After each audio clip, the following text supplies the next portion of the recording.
Hi, I'm Sharon and welcome to my channel. Today, although it's the beginning of February, I wanted to have a chat about New Year's and the process I have for moving forward into one. My apologies, this may be a bit of a rambly one, but I hope it contains a lot of info you might find useful for your own creative practice and life in general. So, when it comes to New Year's, I'm not one for making New Year's resolutions. I find they're often hollow. They can be too specific to fit the whole year, uninspiring and unbalanced often. What I do like though is putting together some intentions or themes, if you like, for the year ahead, and that can be applied to your own life. This process often takes me through the whole of January to complete. And if this process resonates with you, give yourself plenty of time to consider your themes as I do. Sometimes I do a lot of notes and journaling, and from these have some outstanding themes come through. But this year one word came through loud and clear early in the month, even before I started writing, and that word was simplify. The other phrase that came through was let go and surrender. Knowing where I've been and what I've come through the last few years, these really sit well with me. These themes have also been backed up by card readings, which I've helped in my journaling.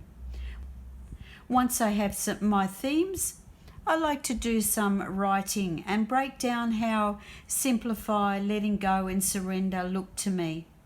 It's a process that doesn't need to be hurried, and I'll continue to work on it in relation to different situations and opportunities as they arise through the year. The main thing is now I know the themes I want to work with, and I'll apply them as I go along. I'll be looking at everything through the lens of these themes and acting accordingly. So, how will my creative practice look through this lens? I spent some time with my evidence journal and listed how Simplify looks creatively for me this year and some steps I want to take. So let's have a look. As I did this, a let go and play also came through, and so did celebrate. This is my 60th year on our beautiful planet. I really want to celebrate every minute of it and try not to get bogged down about aging or anything I may feel I lack. I'd rather focus on all I have and all that's gone into making me. The key points for my creative practice is I want to bring in more new, I want more sparkle, and I want to challenge myself to pull out and use a lot more of my supplies. And I want to try and use them in different ways. So part of my letting go is also a major declutter, and I've been pulling out my UFOs, and I'm either I'm going to make the time to finish them, or deciding whether it's finally time to move them on. The other thing that I've done is I've started to make some small changes already. One of those is I've changed most of my writing journals and notebooks from bright white to cream because it's easier on my eyes and I prefer the colour. I'll show you these wonderful, wonderful creamy coloured notebooks that I've now got. This year I'm looking at making less or even no books, but rather working in ones I already have or altering pre-made ones like these beautiful, these absolutely beautiful blank journals from Paper Blanks. I've had these for quite some time. Some were gifts, some I've bought for myself. I also have this really beautiful book that was gifted to me Again, a blank journal. This one's from Libri Muti. Excuse my pronunciation, I'm not sure how it's meant to be pronounced, but this one I've started to do I've strengthened the covers because they were very thin, and I've added inside covers, and that's going to be a project for me this year. In my personal journaling, instead of using booklets for notes and writing, I'm using these types of journals. I got fairly cheaply from a big stationery chain here in Australia called Officeworks. The big advantage to using these is when I'm finished, rather than recycle or throw away, they become wonderful books for art or glue books. And you may have seen on my channel before, for the last 10 years I've been keeping a single signature in the back of my planner, and that's where I've been doing all my creative personal journaling. This year I decided, after 10 years and five completed books that fill the whole shelf, I've decided to try something different, and I've made this book up, this new, and I've added lots of sparkle to it. It's a lovely soft cover. I've used metallic paints on the cover, and I'm using a lot of sparkly things throughout the book. I'm going to use sparkly washi tapes, gold Posca pen, and this one basically is made up of mostly jelly printed or painted papers, and I'm bit at a time, I'm going through randomly and I'm adding things to the pages so that when I come to a page there's already some things on it, and it's very eclectic. In the same way that my single signatures were, but this is a little bit bigger, and it means I'm simplifying things because I'm not having to make booklets, I'm not having to make signatures, and at the end I'm not having to put the signatures together into a book.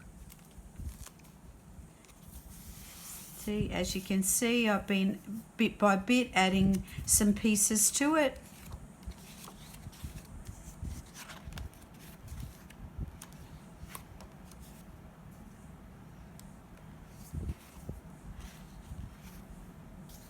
Bit of neurographic art, beautiful line work that I really enjoy doing with a metallic Posca.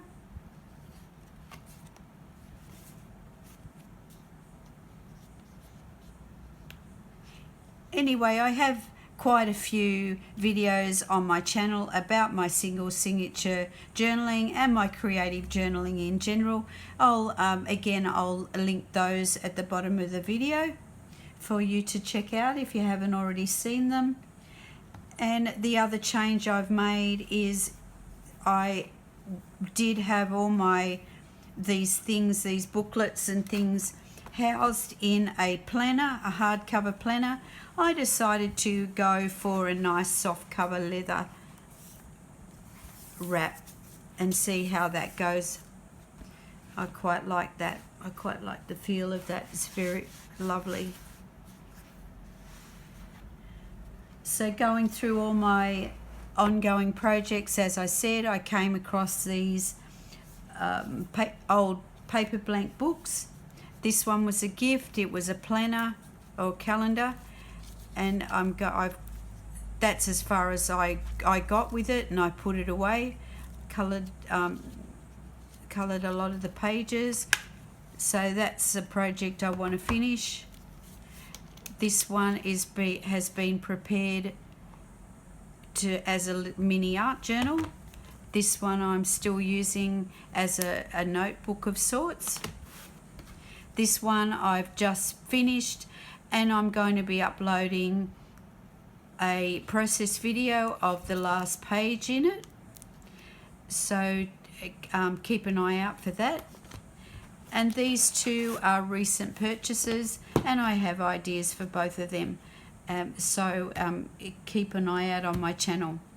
I enjoyed working in this little book so much that and because I have so many of my own books made over the years, I wanted to try something different. I wanted to see what it would look like to use other covers as starting points. Like this one is a celestial type art, and I was thinking, you know, of using these beautiful covers as jumping off points. And this one, it would be like a larger size art journal.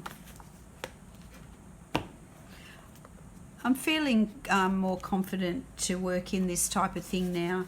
I don't have a fear that I used to have that I'll spoil them. As I said, I like the idea of using what's on the cover to inspire the art inside. So watch this space as I work in them. As I showed you before, this lovely one here that was given to me as a Christmas gift. I'm going to fill it with lots and lots of vintage images. And again, it's got a bit of sparkle. It's got, I don't know whether the camera's picking that up, but it's got beautiful, very fine gold edging. I'm hoping working in these different types of books, it shows you that although you can make your own books, and that's wonderful, you don't have to be into bookmaking to make beautiful art journals. There's lots of creative things you can do with ready-mades or old books, altered books. You're still putting your own stamp on them whether you made the book from scratch or not. You can also switch around like I'm doing, some of your own and some ready-mades. I hope this has been useful. Keep your eye out for future process videos as I work on my new journals. If you're interested in me doing some videos on preparing books for altering, I can also do that for you. Just leave some comments below. I hope that gave you some food for thought, and keep an eye out for the double page spread process video following this one. And until next time, thanks for watching, and bye for now.